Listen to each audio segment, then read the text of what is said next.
Hello everyone, thank you so much for joining me today, and in this video I wanted to talk about the products that I always keep backups of. So if I'm about to run out or if I'm not even close to running out, I seem to keep like an extra somewhere. Some of these things you might be able to predict, but yet there are also some things that I use all the time that I don't happen to have a backup of that I probably should. But either way, the things that I do keep an extra of in case I would run out, I think it's really saying something if it's a product where you're like, okay, I need to ensure that I have this at all times, especially from someone who has a large makeup collection. And you might think, well, okay, if you run out of this one, just use this other version from this other brand, right? That's kind of similar. And there are a lot of cases where I would do that, okay, and I'd be fine with it. But yet there still are some very specific products that I would not want to be without. So that's what we're going to be talking about in this video. As far as my makeup today, I thought it would fill you in first. I'm wearing my Wet n Wild Photo Focus foundation, just the regular version in soft beige. I've been wearing so many light, just tinted moisturizer products. I was kind of missing that one actually. I got this new palette from Hard Candy that I found at Walmart. They also have some quads that I'm experimenting with. They look just like e.l.f. bite-sized quads. But this is the larger palette, the kind of warm toned one, and I got along well. There were a few moments where I was like, ooh, I wish I had this shade or that shade, but I'm still, you know, giving it a shot. I'm wearing my Beauty Bakery Cotton Candy Champagne palette as my blush. I am trying the new L'Oreal Infallible bronzer. This is the medium tone. It's interesting, these are put out like in terms of what your skin tone is. So this is the medium, and I thought that actually is looking beautiful. And my lip is simply this product from Buxom.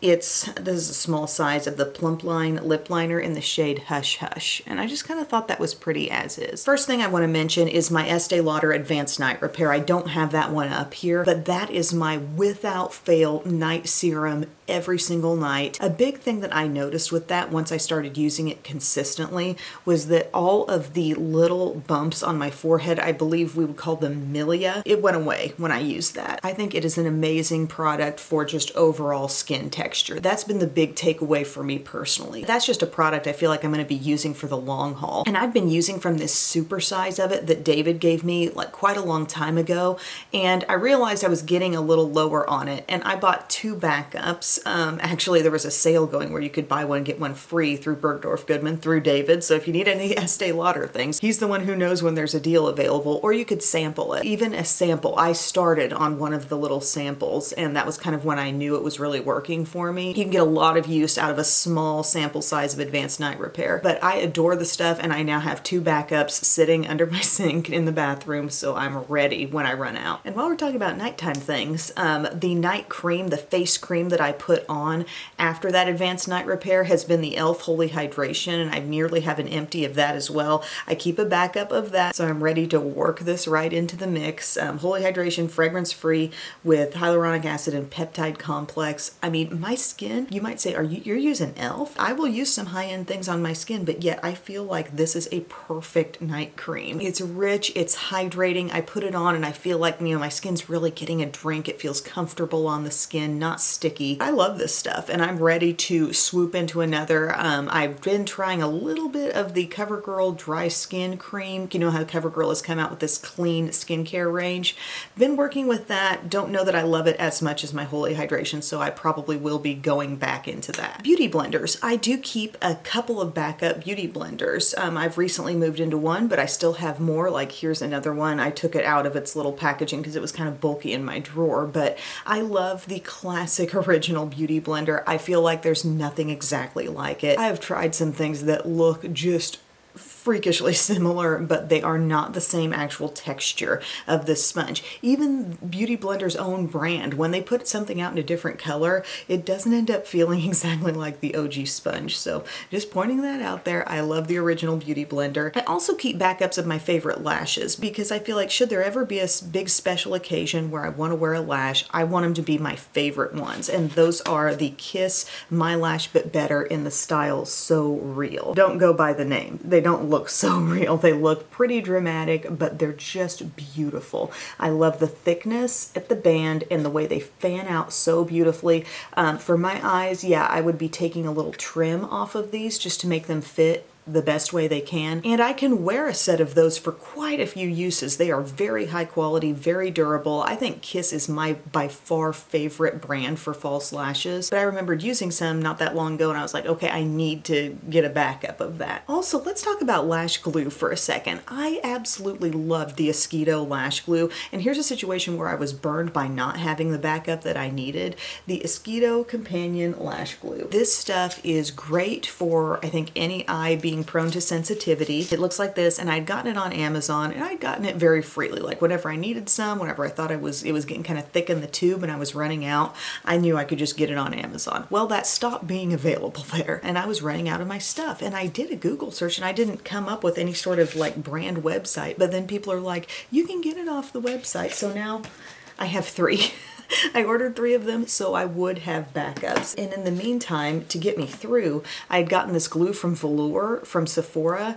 And guys, I don't like this glue. I have worn a ton of false lashes, you know, and I've used a lot of different glues. This glue just isn't strong enough, I don't think. I mean, most days it'll probably get me through the day, but with this Esquito, I was never having to, like, possibly in the middle of the day get more glue on and reattach the lash, but that happens sometimes with this. So I'm not a fan. Just because you get it from Sephora doesn't mean it's great. I'm gonna try to use this up, and then I'm just gonna move back to these guys and make sure I have backups from here on out. For as many times as I try a new mascara, and there are a lot that I'm currently loving actually. I don't know that I've ever had a time in my life where I have enjoyed so many mascaras at one time, but even so, there is still one that reigns supreme for a number of reasons. The curl holding, the quick building up, the length, the non-flaking, and it's the IT Cosmetics Superhero. I love, love, love this mascara. And I have 2 backups, and I usually have at least 1 backup floating around here. Guys, I also have a backup of my Maybelline Brow Fast Sculpt. I probably will need to be moving into this one soon and then getting an additional backup because I think the current one I'm on is almost out. I have used it so much, and I'm kind of fascinated by the fact that it still has some juice in it, you know? But I wear this in the shade medium brown.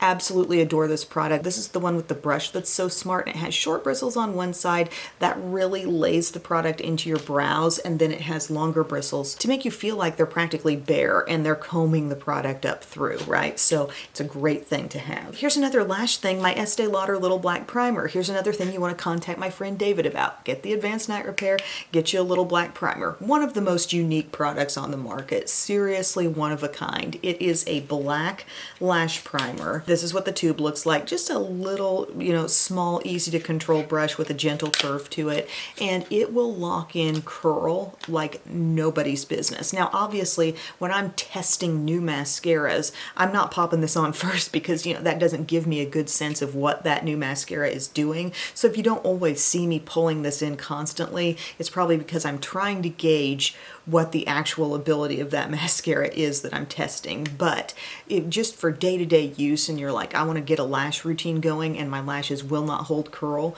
curl them, give them a good curl, and then put this on, and then go on with your mascara on top of that.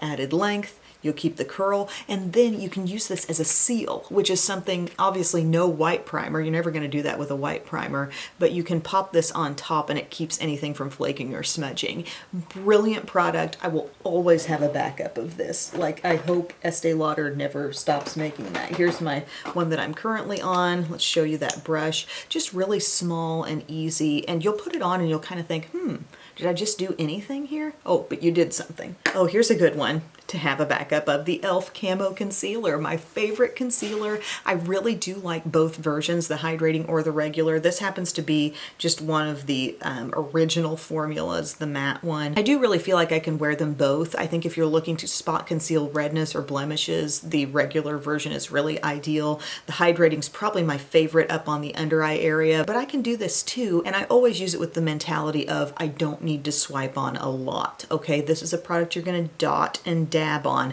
not swipe a whole big section on, okay? That's gonna be way, way overkill. I don't care what you've seen on TikTok or whatever. I'm willing to debate anyone. You do not need a lot of this concealer. I also have a backup of my Rimmel Stay Matte.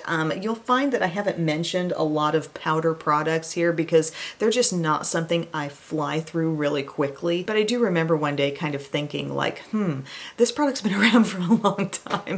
What if they take it away? I do think maybe I need a backup of this, so I have it. I do think it's a unique product. As I mentioned in my beginner makeup video, it's one where you put your brush in, you're never going to be overwhelmed with dust. It's not going to overload you, but it will effectively mattify you, and it will take away, you know, tacky texture. So I do love that so much. Glad I have the backup. When I realized, I've had this backup on hand for a while, but when I realized that the Hard Candy Smoothing Primer Balm was so much better than the e.l.f. Putty Primer and all other Tatcha primer copycats, I did pick up a backup of that because this has hydration, it's smoothing, it's easy to put on. It's doing what all these copycats are trying to do, but it goes on with complete ease. So love that. And the last thing I have a backup of here is my Sheer Envy Hydrating Primer, the 12-hour makeup grip.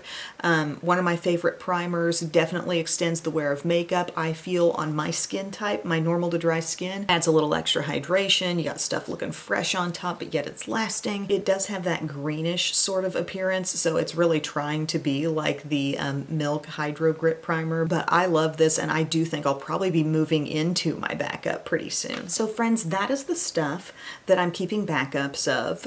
Like I said, these definitely are some great things. I'm glad I have these backups. There's some other things that are popping into my mind where I'm like, maybe I should have some more backups, like my Glossier serums. I know I'm going to keep using those, and I'm about halfway down on what I last purchased. I should probably have that. I'm currently using the jumbo size of my Bobbi Brown Vitamin Enriched Face Base, so I just don't feel like I need anything else where that's concerned right now. But still, the things I've mentioned, I think it says a lot about those products for a person having a big collection and still thinking there are some items that are just irreplaceable that I'm just not going to bounce brand to brand on. Or even as I do continue to experiment, like I still want to come home to Superhero. I still want to come home to Esquito Companion Lash Glue and Rimmel Stay Matte Powder, you know? So hopefully this was an interesting video for you. I would love to hear in the comments section what products you love so much and you are so hell-bent on using that you make sure you have a little drawer somewhere with some backups. Let me know what's in there, and thank you so much for watching. I love you guys, and I'll see you soon. Bye.